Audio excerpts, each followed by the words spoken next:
নতুন যুগের শুরুটা ভালো হলো না রোহিত শর্মা ও বিরাট কোহলির। নতুন অধিনায়ক শুভমান গিলের অধীনে প্রথম ম্যাচে পার্থে অস্ট্রেলিয়ার বিপক্ষে রোহিত ফিরেছেন ৮ রান করে, আর কোহলি ৮ বলে কোনো রানই করতে পারেননি। রোহিত কাটা পড়েছেন জশ হ্যাজেলউডের বলে স্লিপে ম্যাট রেনশোর হাতে ক্যাচ দিয়ে, আর কোহলি মিচেল স্টার্কের বলে ড্রাইভ খেলতে গিয়ে ব্যাকওয়ার্ড পয়েন্টে ক্যাচ দিয়েছেন কুপার কনলির হাতে। অস্ট্রেলিয়ার মাটিতে ৩০ ওয়ানডেতে এই প্রথম 0 রানে ফিরলেন কোহলি। জেমস অ্যান্ডারসনের পর দ্বিতীয় বোলার হিসেবে কোহলিকে 2 বার শূন্যতে ফেরালেন স্টার্ক।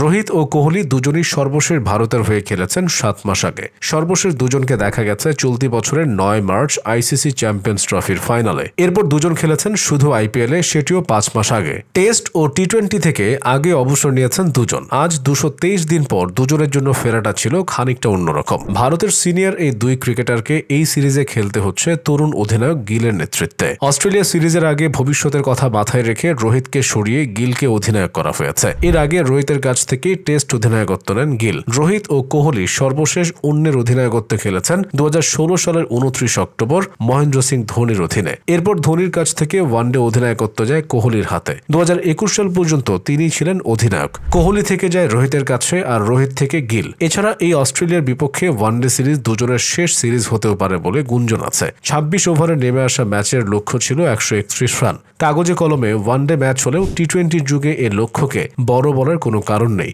অস্ট্রেলিয়াও তেমনটা ভাবেনি। পার্থ স্টেডিয়ামে আজ 29 বল হাতে রেখে আর 7 উইকেট বাকি থাকতেই সিরিজের প্রথম ওয়ানডেতে ভারতকে হারিয়েছে স্বাগতিকরা। রান তারার শুরুতে অবশ্য একটু বিপদে পড়েছিল অস্ট্রেলিয়া। দ্বিতীয় ওভারে দলীয় 10 রানে ফিরেছেন ট্রাভিস হেড। অর্শদীপ সিং এর বলে ডিপ থার্ডম্যান অঞ্চলে হর্ষিত রানার হাতে ক্যাচ দিয়ে ফেরেন তিনি। 5 বলে করেছিলেন 8 রান। এরপর আরও 2 উইকেট গেলেও একবারও মনে হয়নি অস্ট্রেলিয়া ম্যাচ হারতে পারে। দুর্দান্ত ফর্মে থাকা অধিনায়ক মিচেল মার্শ এক প্রান্ত আঁকড়ে রেখে দলকে জিতিয়ে মাঠ ছেড়েছেন। ইনিংস ওপেন করা মার্শ 52 বলে 46 রান করে অপরাজিত ছিলেন। হেডের বিদায়ের পর ম্যাথু শর্টকে নিয়ে দ্বিতীয় উইকেটে 34 রান যোগ করেন মার্শ। এরপর উইকেট কিপার জশ ফিলিপকে সঙ্গে নিয়ে তৃতীয় উইকেটে যোগ করেন আরও 55 রান। চতুর্থ ওয়ানডে খেলতে নামা ফিলিপে 29 বলে করেছেন 37 রান। পরে ওয়ানডে অভিষিক্ত ম্যাট রেন্স 24 বলে 21 রান করে অপরাজিত থাকেন। জয়সূচক রানটা এসেছে তার ব্যাট থেকেই। এর আগে ভারতের ইনিংস বারবার থেমেছে বৃষ্টির কারণে। প্রথম বিরতি পরে 8.5 ওভারে তখন ভারতের স্কোর 3 উইকেটে 25।